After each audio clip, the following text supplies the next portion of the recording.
Dalawang patay at isa ang sugatan sa magkakahiwalay na disgrasya sa gitna ng isang endurance motorcycle challenge.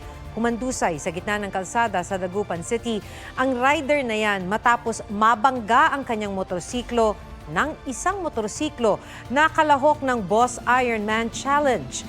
Damay rin sa disgrasya ang isa pang kalahok sa kompetisyon.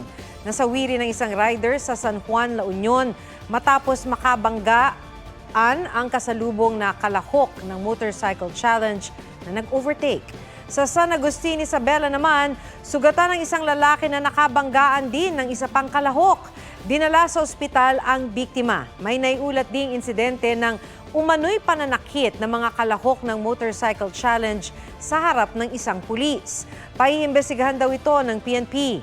Sa motorcycle challenge na ginanap nitong weekend, kailangang makumpleto ng mga kalahok na rider ang 1,200 kilometers na ruta sa loob ng 24 oras. Ayon sa organizer ng event, nakikipag-ugnayan na sila sa PNP at sa mga lokal na pamahalaan. Maglalabas daw sila ng opisyal na pahayag bukas. Sabi ng pulisya, nangakong organizer at mga rider na sangkot sa aksidente na tutulong sa gastusin ng mga pamilya ng mga nasawi.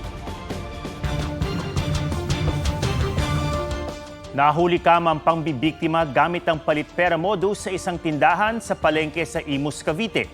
Nagpanggap na bumili ng soft drinks ang dalawang babae. Nagbayad sila ng 1,000 piso na sinuklian ng tindera ng 877 pesos. Isinoli ng dalawang babae ang pinamili pero ang ibinilik nilang sukli sa tindera, 777 pesos na lang. Itinago umano ng dalawa ang 100 pesos. Nang ibalik ng tindera ang 1,000 pisong ibinayad, itinago ito ng dalawang babae, pinalitan ng itinagong 100 pesos at saka sinabing kulang ang ibinigay na pera sa kanila. Nagpasaklolo sa Bantay Bayan ang tindera. Naaresto sa isang sugalan ng dalawang babaeng tumangging magbigay ng pahayag. Sabi ng may-ari ng tindahan, itinanggi ng dalawa ang krimen. Pero nang ipinakita ang CCTV, lumuhod at nagmakaawa ang dalawa na huwag ikulong. Posibleng maharap sa reklamong swindling ang mga inarestong suspect. Hinikayat ni Pangulong Bongbong Marcos sa mga kabataan na basahin ang lahat tungkol sa kasaysayan. Sinabi niya yan sa kanyang vlog na inilabas kahapon kasabay ng ika-38 anibersaryo ng EDSA People Power.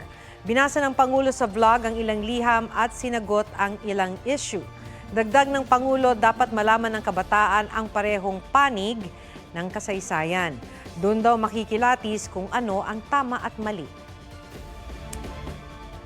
Huwag kayong magbabasa yung isa lang bagay. Basahin nyo lahat. Ang turo sa akin ng lola ko, sabi niya, magbasa ka ng kahit na ano. At ikaw nang bahala na mangilatis kung ano yung maganda at hindi, ano yung hindi tama. And that's what you have to do. That's what history can guide us with.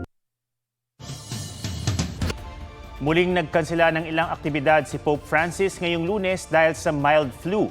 Sabi ng Vatican, nakararamdam ng sintomas ang Santo Papa pero wala namang lagnat. Nauna nang nagkansela ng ilang aktibidad ang Santo Papa noong Sabado. Bago yan, di nakadalo si Pope Francis sa COP28 climate meeting sa Dubai noong Disyembre dahil sa influenza at lung inflammation.